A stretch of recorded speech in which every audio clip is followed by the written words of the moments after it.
देख रहे थे अभी, इसके पहले वीडियो में हम लोग देख रहे थे नॉन फाइनेंशियल बेनिफिट्स के कौन कौन से पार्ट है। थर्ड सी था, हम लोग डिस्कस किए हैं career advancement opportunity. After that we will see job enrichment. ठीक है, what is job enrichment? It refers to the designing of job in such a way that it involves a higher level of knowledge and skills। ठीक है, job enrichment का मतलब होता है कि job के वर्थ को इंक्रीज करना। ठीक है, हम जॉब को ऐसे डिज़ाइन करें, ठीक है, कि जिसमें हमें हायर से हायर लेवल के नॉलेज स्किल्स की ज़रूरत पड़े। ठीक है, a variety of work content, more autonomy and responsibility of employ, meaningful work experiences and more opportunities and growth. ठीक है, ये सारी चीज़ें किस में आएंगी? जॉब इनरिचमेंट में आएंगी। ठीक है, मतलब जॉब अगर है, कोई पोजीशन है, उसको इतना इनरिच करना। इनरिच मतलब उसे वर्ड से आप समझ रहे होंगे, इसको पढ़ाना, इसको डेवलप करना। ठीक है, ये चीज़ें क्या हो गई? It is shows a job enrichment, यानी इसमें क्या किया जा रहा है कि such a way that it involves a higher level of knowledge. ठीक है, अगर ये सारी पोस्ट हम बढ़ाते हैं, ये सारी पोस्ट पे हम ध्यान देते हैं, ठीक है, तो क्या होगा? ये चीज़ें ये इसके हमारे नॉलेज और स्किल्स को ये इंक्रीज करेंगी। To holding such a position the employees need to be a more skilful. ठीक है, और variety of work content, variety of work content है यहाँ पे, हो सकता है प्रोडक्शन मैनेजर, मार्केटिंग, ठीक है, फिर उसके अंडर में है, ठीक है, एडवर्टाइजर, फिर एडवर्टाइज के अंदर में वर्कमैन। तो ये क्या है? This we are enriching this hierarchy. ठीक है, हम ग्रो करते जा रहे हैं, हम बढ़ाते जा रहे हैं इसमें। ठीक है, मोर ऑटोनॉमी ऑफ रिस्पॉन्सिबिलिटीज़ है, अदर पोजीशन है तो उनकी रिस्पॉन्सिबिलिटी तो अथॉरिटी है, होगी ही अलग अलग। ठीक है, work experiences, if you are want to positioning a middle post, means you want to be a top management post, then you need a more and more skills and ability। ठीक है, अगर job enrichment हम करते हैं, ठीक है, एक नए नए पोस्ट, नए नए पोजीशंस को हम अपने ऑर्गेनाइजेशन में बनाते हैं, ठीक है, तो क्या ये सब चीज़ें भी एम्प्लॉय को मोटिवेट करेंगी टू पोजिशनिंग दिस पोस्ट। ठीक है, इस पोस्ट को पाने के लिए, इस पोजीशन तक जाने के लिए एम्प्लॉय क्या होगा? They will be highly motivated. ठीक है, वो कहीं ना कहीं इस हायरार्की में अपने को पोजीशनिंग करने के लिए बहुत ज़्यादा हाईली मोटिवेटेड होगा और अपने वर्क को, अपने उसको और इन्हेंस करेगा। ठीक है, अपनी एबिलिटी को और अच्छे से प्रूव करेगा और वर्क को बहुत अच्छे से करेगा। ई है जॉब सिक्योरिटी।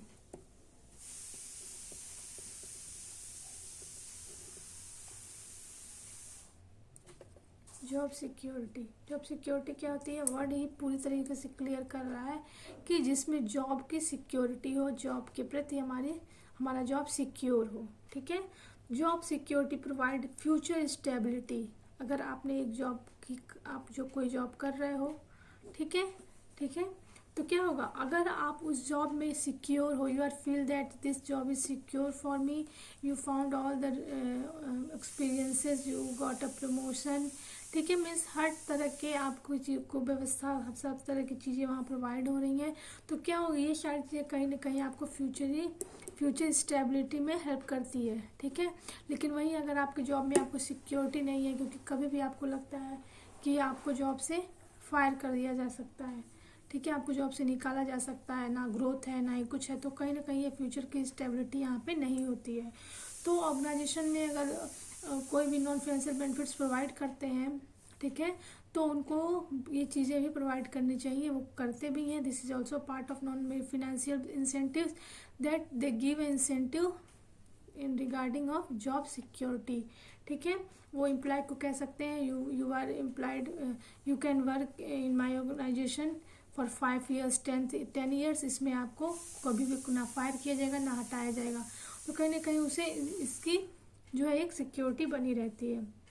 हम इसको बताते हैं, job security provides future stability and sense of security among the employ.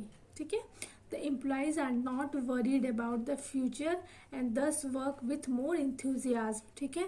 Employ होता है, उनको कोई चिंता नहीं होती, they are not worried about their future, ठीक है, और उनको वो उनका जो जील होता है, इंथुजियाज्म होता है, उत्साह होता है, वो उनके काम के प्रति बना रहता है, ठीक है। Owing to the employment problem in our country, जैसा कि हम लोग ये जानते हैं कि हम लोग की कंट्री में क्या है, एम्प्लॉयमेंट की बहुत ही बड़ी प्रॉब्लम है। बहुत से परसेंटेज ऐसा है जो कि अनएम्प्लॉयड है, जिसके पास वर्क नहीं है, और कुछ ऐसे भी परसेंटेज हैं जो पहले वर्किंग तो थे बट किसी वजह से, किसी कारणवश they are fired with their job, ठीक है, उनको निकाल दिया गया है और वो अब अनएम्प्लॉयड हो गए हैं। There is also negative aspects of this incentives that employ tend to take their job for granted and not work efficiently. इसमें एक थोड़ी सी प्रॉब्लम ये भी होती है इस इंसेंटिव को देने में, जॉब सिक्योरिटी में, कि जो भी चीज़ें हैं, जो भी एम्प्लॉय अगर वो वर्क करना चाहता है तो वो ग्रांटेड बेसिस पे, यानी वो चाहता है कि हमको जो भी जॉब मिले वो 10 साल 20 साल 5 साल के लिए मिले, कि हम इसको छोड़ ना सके। लेकिन उस दौरान अगर आप देखते हैं कि employ is not more skilled, ठीक है, they are not able to do work, their productivity is not increase, they are not going to be motivated because he have a job security, ठीक है। तो कहीं ना कहीं ये नेगेटिव पॉइंट्स हो जाता है कि एम्प्लॉय अगर अच्छा नहीं है, उसकी स्किल्स अच्छी नहीं है, तब भी उस ऑर्गेनाइजेशन अगर उसको ये बेनिफिट्स प्रोवाइड करता है तो क्या होता है, कहीं ना कहीं उसको प्रॉब्लम होती है, क्योंकि वो उसको जॉब सिक्योरिटी दे रहा है, और अगर पर्सन बाद में मोटिवेटेड नहीं होता है, वो काम स्किलफुल नहीं होता है, एबिलिटी नहीं होती है उसके अंदर, प्रोडक्टिविटी उसकी इंक्रीज नहीं होती है, तो कहीं ना कहीं इसको इतने सालों तक ऑर्गेनाइजेशन में रखने का मतलब है कि हमारे ऑर्गेनाइजेशन को घाटा होगा, ठीक है। तो ये थोड़ा रिस्की भी होता है जॉब सिक्योरिटी। फिर हम देखेंगे F point is employ recognition program, ठीक है।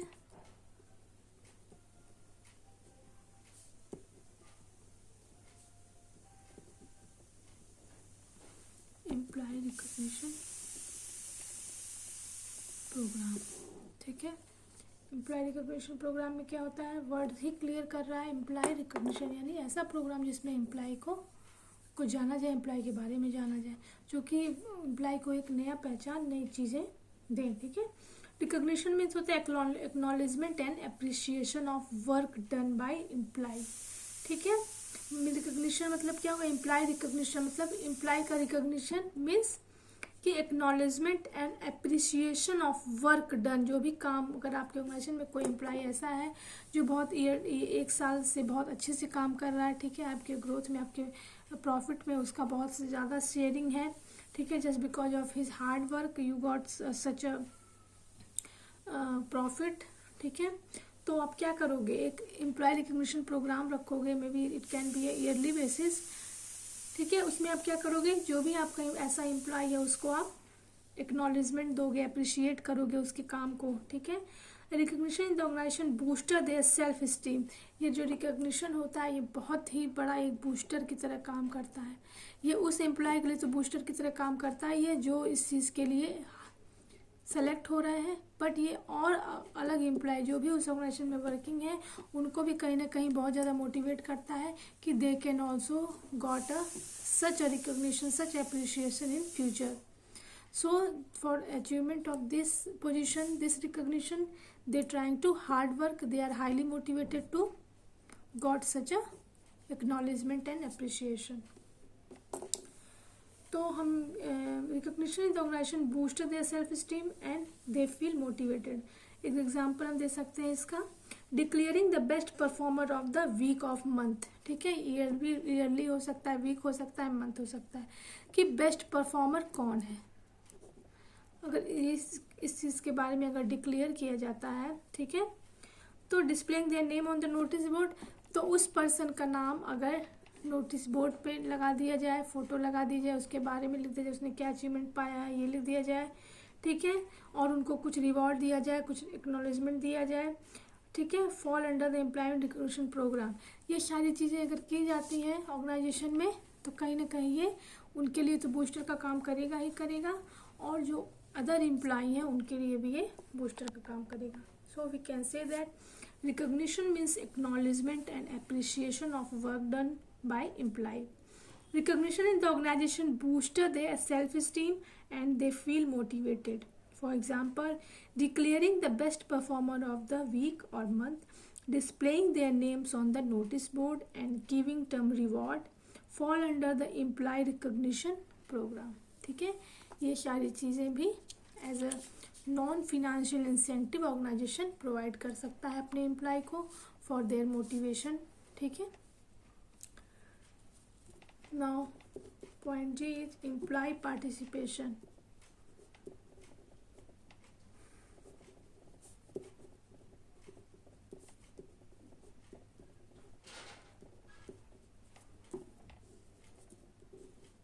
ठीक है, एम्प्लॉय पार्टिसिपेशन क्या हो गया, वर्ड ही क्लियर कर रहा है कि जहाँ पे एम्प्लॉय का इन्वॉल्वमेंट हो, ठीक है, उसकी हिस्सेदारी हो, उसका पार्टिसिपेशन हो. ठीक है. Involving the employ in decision making. Participation employ कैसे कर सकता है, अगर ऑर्गेनाइजेशन में कोई डिसीजन लेना हो, ठीक है, तो उसमें वो पार्टिसिपेट कर सकता है. ठीक है. Regarding the issue related to the such a canteen committee, work committee. कई ऑर्गेनाइजेशन में कमिटियां बनती हैं, जैसे हो सकता है ग्रीवांस कमिटी,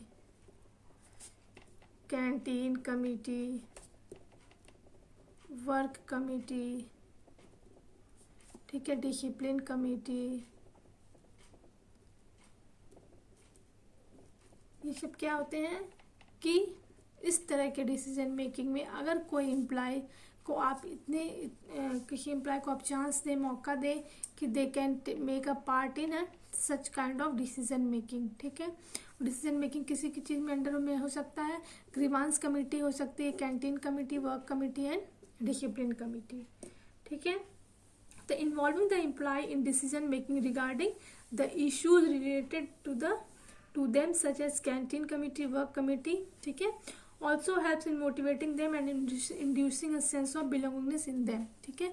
अगर आप किसी एम्प्लॉय को इन सारी चीज़ों में कोई किसी कमेटी का मेंबर बना देते हो, किसी कमेटी की रिस्पॉन्सिबिलिटी उसको दे देते हो, ठीक है, अगर कोई ऑर्गेनाइजेशन में रिलेटेड इशूज़ हैं, कोई प्रॉब्लम्स हैं, तो आप उनको भी चांस देते हो that you can also sort out this problem. You can also give some decisions regarding this problem, these issues. ठीक है. Now you are become a member of work committee, maybe you become a member of discipline committee. ठीक है. Now you have to take all kind of decisions regarding these committees. ठीक है. तो क्या हो सकते हैं, ये कहीं ना कहीं एम्प्लॉय को हाईली मोटिवेट करेगा, बिकॉज कहीं ना कहीं organization are showing their believes on them. ठीक है. Now organization showing their beliefs on them and they also become use their skills ability to take some good decisions in regarding these committees. ठीक है. तो इसमें भी employ बहुत highly motivated होता है अगर उसको इन सब चीज़ों में भी पार्टिसिपेशन के लिए मौका दिया जाता है. कहीं ना कहीं वो खुद को में उसकी जो सेल्फ स्टीम होती है, साइकोलॉजिकल नीड्स होती है, वो कहीं ना कहीं फुलफिल होती है. ठीक है. कहीं ना कहीं वो अपने स्टेटस में थोड़ी सी थोड़ा सा ज़्यादा महसूस करता है कि he got some responsibilities, he also have ability to take some decisions. ठीक है. इस तरह की चीज़ें उसके माइंड में आती हैं और now they become highly motivated. तो it is also important part of non financial incentive, employee participation in management. ठीक है. Employee empowerment.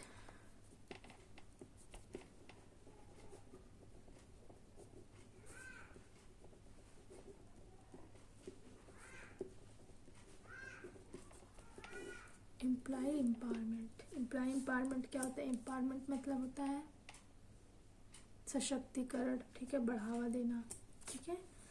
तो एम्प्लॉय को एम्पावर करना. ठीक है. Giving more autonomy and powers to subordinates also make them feel that they are important to the organization and in turn they serves the organization better. ठीक है. उनका एम्पावरमेंट कैसे कर सकते हैं, उनका सशक्तिकरण कैसे कर सकते हैं कि ऑर्गेनाइजेशन के हर पार्ट में, हर चीज़ में, ठीक है, उनको हम एक एटोनॉमी प्रोवाइड करें. ठीक है. एंड पावर्स रिस्पॉन्सिबिलिटी, अथॉरिटी, ये सब चीज़ें क्या होंगी अगर ऑर्गेनाइजेशन में इन सारी चीज़ों में अगर आप अपने सबऑर्डिनेट्स को प्रमोट करते हो, if you are promoting to their subordinates in the organization regarding this kind of things, ठीक है, आफ्टर प्रोवाइडिंग दीज थिंग्स, तो क्या होगा, इससे एम्प्लॉय बहुत ज़्यादा हाईली मोटिवेटेड होगा, वो खुद को एम्पावर फील करेगा। मीन्स एक एम्प्लॉय इन सब चीज़ों में खुद को पार्टिसिपेट करते समय, ठीक है, खुद को इसके लायक समझते हुए, ठीक है, उसकी कहीं ना कहीं जो उसका जील होगा, जो उसका इंथुजियाज्म होगा वो इंक्रीज होगा।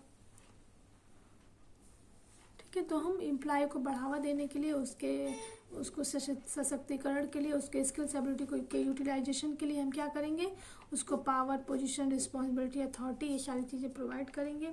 ठीक है, ताकि ये अपने आप को एक इम्पॉर्टेंट पर्सन समझ सके कि ऑपरेशन के लिए बहुत इम्पॉर्टेंट पर्सन है ही, ठीक है, उसको इन सारी चीज़ों में वर्क करने का मौका मिल रहा है। तो इससे वो क्या होगा, बहुत ज़्यादा हाईली मोटिवेटेड होगा और अपने काम को अच्छे से करने के लिए बहुत ज़्यादा ही और हार्ड वर्क करेगा और मेहनत करेगा। ठीक है, तो कहीं ना कहीं ऑर्गेनाइजेशन इस तरह के बेनिफिट्स प्रोवाइड करते हैं for providing a non financial incentive to their employ. ठीक है, तो हम लोगों ने अभी तक देख लिया कि व्हाट इज इंसेंटिव्स। ठीक है, the incentive is a positive motivational influences on a person that helps to improve the performance. ठीक है, and how many kind of incentive? There are two types of incentives. We can classify incentive in a two parts. First is financial incentive and second is non-financial incentive. What is the financial incentives? In today's scenario, economic condition, money has become a very important role, as we know all. ठीक है, and this is also a part of our lives. Then we need money to satisfying almost all our needs and it has a purchasing power. ठीक है, तो things which is related with the financial incentive refer to those incentives which are in directly monetary form. ठीक है, money can also, you can know that money can also be measured in term of monetary terms. ठीक है, and what is non financial incentives? non हम इसमें देख चुके हैं अभी तक। नॉन फिनेंशियल इंसेंटिव क्या हो गया, which is related to, which is providing a security and psychological and emotional needs to the employ, this is called an non financial incentives. Financial incentive हमने जो पार्ट नेक्स्ट वीडियो में देखा था, एक बार हम उसको समराइज कर दे रहे हैं। फिनेंशियल इंसेंटिव में आते हैं पे एंड अलाउंसेस, बोनस। ठीक है, ठीक है, फिनेंशियल इंसेंटिव्स में क्या आते हैं, pay and allowances, bonus, productivity and linkage wage, profit sharing, retirement benefits, stock option and coop partnership, commission, prerequisites. Non financial incentive में क्या आते हैं, status, organizational climate, career advancement opportunity, job enrichment, job security, employ recognition program, employ participation, employ empowerment. ठीक है, तो ये थी हमारे financial and non financial incentive which is provided by organization to motivate their employ.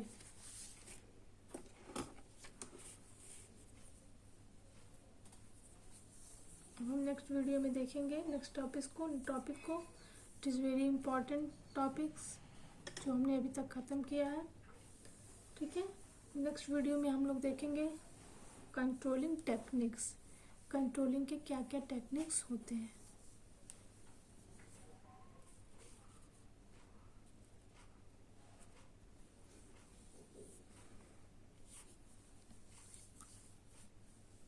किसी भी organisation में अगर इंसेंटिव प्रोवाइड किया जाता है तो हम ये चीज़ें कहीं ना कहीं एम्प्लॉय के लिए, ऑर्गेनाइजेशन के लिए, दोनों के लिए बहुत ही बेनिफिशियल्स होते हैं। ठीक है, आप पर्सन अकॉर्डिंग टू पर्सन, ठीक है, ये चीज़ डिसाइड कर सकते हो कि फिनेंशियल इंसेंटिव कब देना है, नॉन फिनेंशियल इंसेंटिव कब देना है। ठीक है, इसके लिए आप एक कोई भी गाइडलाइन बना सकते हो, कोई भी एक स्टैंडर्ड बना सकते हो। ठीक है, तो इन सब तरह की चीज़ें जो है ऑर्गेनाइजेशन में अपने वर्क को, अपने प्रॉफिट को, अपने गोल्स को अचीव करने के लिए ऑर्गेनाइजेशंस क्या करते हैं, अपने ऑर्गेनाइजेशन को बेटर रन के लिए, बेटर परफॉर्मेंस के लिए एम्प्लॉयज़ को year to year, month to month ये financial incentive and non financial incentives provide किए जाते हैं।